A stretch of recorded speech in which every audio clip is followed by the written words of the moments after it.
Thank you very much. I am not a seasoned public speaker, so you'll have to forgive my waver in my voice until I always have a moment walking up. I don't think my legs are going to carry me here, so thank you for your patience. I am happy to provide updates on our funded projects. I know we have all learned a great deal over the past year, and I just want to say working with this industry has been our pleasure. Wonderful, hardworking people. So I'll start just by summarizing our two projects. It has been a while since I presented on them back in April. Our first project was funded by the province of New Brunswick by NBFF. We had been providing MSX screening to the province of New Brunswick for many years by conventional PCR method. And although this method is slow, it served well as a surveillance tool. However, when the outbreak occurred, it really created a bottleneck in turnaround time and reporting for results. This funding opportunity would allow us to secure a real-time PCR platform as well as a digital PCR platform. And where we are a not-for-profit organization, we often find it difficult to find funding to purchase new technologies to keep up with industry. So very grateful for this opportunity. So moving this analysis from conventional to real-time PCR would increase our efficiencies tremendously and provide a quantitative result. Further to this, we'd be creating a multiplex. So the ability to detect 3 target pathogens in one reaction. And further, also providing a validation package for application for Standard Councils of Canada 17025 accreditation. So the project had 2 objectives. One was the creation of the multiplex PCR analysis, comparison of the 2 acquired platforms, and to prepare the validation package for 17025. This is just a snapshot of some of the data points that need to be validated when providing the application for 17025. The validation process is detailed and in-depth. The guidelines are set out by the World Organization for Animal Health. Some of the obstacles in the process was a lack of external proficiency testing providers, so this had to be done as a separate blind study. Once our validation package was put together, we also requested fast-track review. So this accreditation would be in place to the industry for spring season. And a little bit more on the validation. This graph is showing our limit of detection. And you will see the detection was as low as 2.6 gene copies per microliter for each target. The cutoff for 38 is 38 cycle threshold. And this is determined by creating a series of dilutions and finding the concentration where the assay reacts reliable and consistent manner. And this showing the accuracy of our multiplex. As you can see, the results of 3 different artificial spike levels exhibited accuracy of greater than 99%. And this is showing our blind validation, as I mentioned, due to the lack of external proficiency provider. And you will see the results from 2 analysts were very highly comparable within the range of 98 and 99%. And here you see our instrument validation comparison. So we have our CFX Opus 96 platform and compared to our newly acquired through funding, the Quant Studio 5, and you'll see they're very highly comparable. And happy to say success. The multiplex quantitative PCR validation was complete. We received that accreditation. It is in place, and we continue to gather data throughout the seasons for our comparison of the 2 platforms. So I'll move on to our DFO-funded project. This was funded through the Ecosystems and Ocean Science Contribution Framework. The project had two main objectives. One was to develop a multiplex real-time PCR platform for MSX, SSO, and Dermo. And secondly, to single-cell whole genome sequence MSX by long-read sequencing. So to explain the overlap in the two project objectives,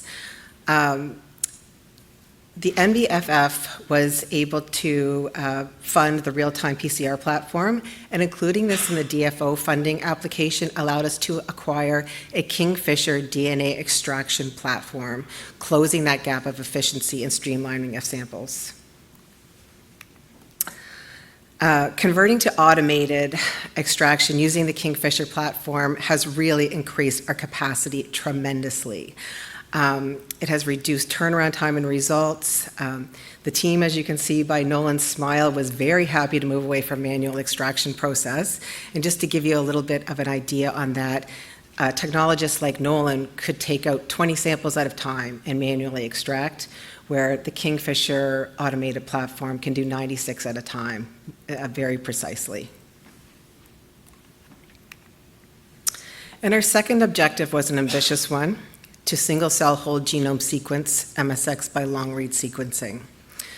Doing this will give important information, including virulence, understanding the parasite survival mechanism, variations in the MSX population, and the plan is to upload that whole genome sequencing to the NCBI database for all to access.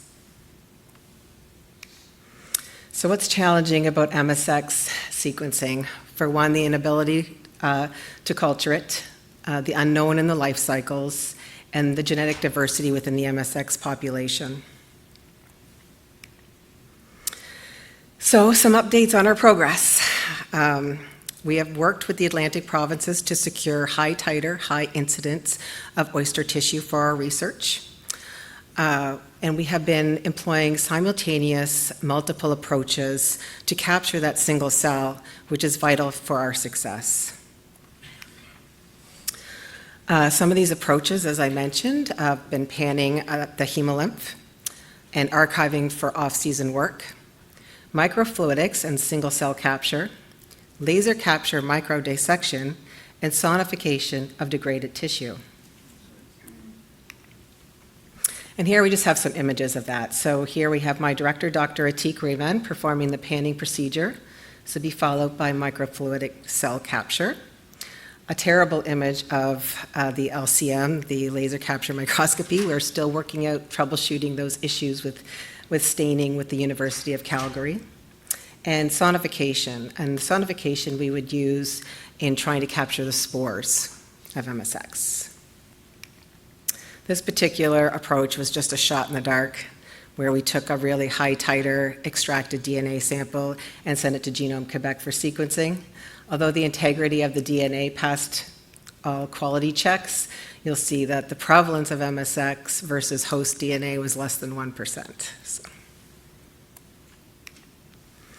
So it has been months of trial and error and learning and discovery for all. And the progress. The panning technique followed by the microfluidic disc capture was our most hopeful approach. You'll see I have a really nice captured single cell there, that, as seen through the microscope. And it doesn't appear to have a lot of background contamination in that sample either. And we were further hopeful when we got the PCR results. So we have very high titer of MSX in that particular cell capture, and no detection of SSO or derma, which would further complicate it downstream.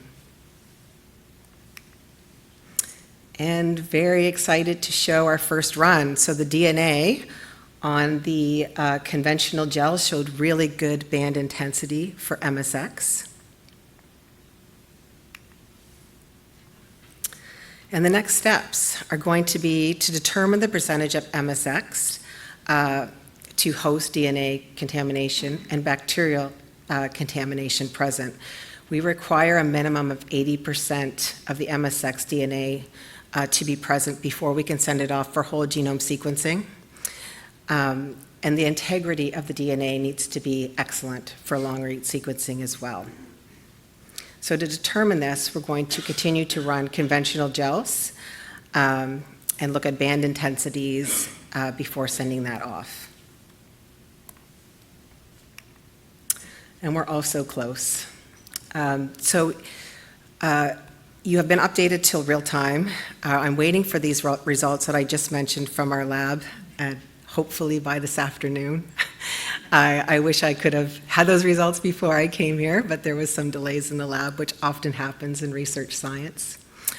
But we are very hopeful, and we continue to do our best at isolating in our approaches.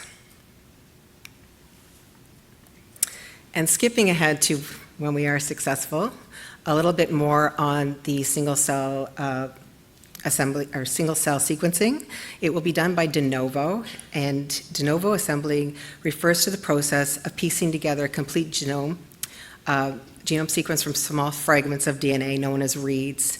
Unlike reference-based assembly, where they go in known data, de novo assembly does not require any reference data. So it makes it particularly excellent for highly divergent unknown genomes such as MSX. And just before I close, I'll give you another further update on a recent award of funding that we received from DFO.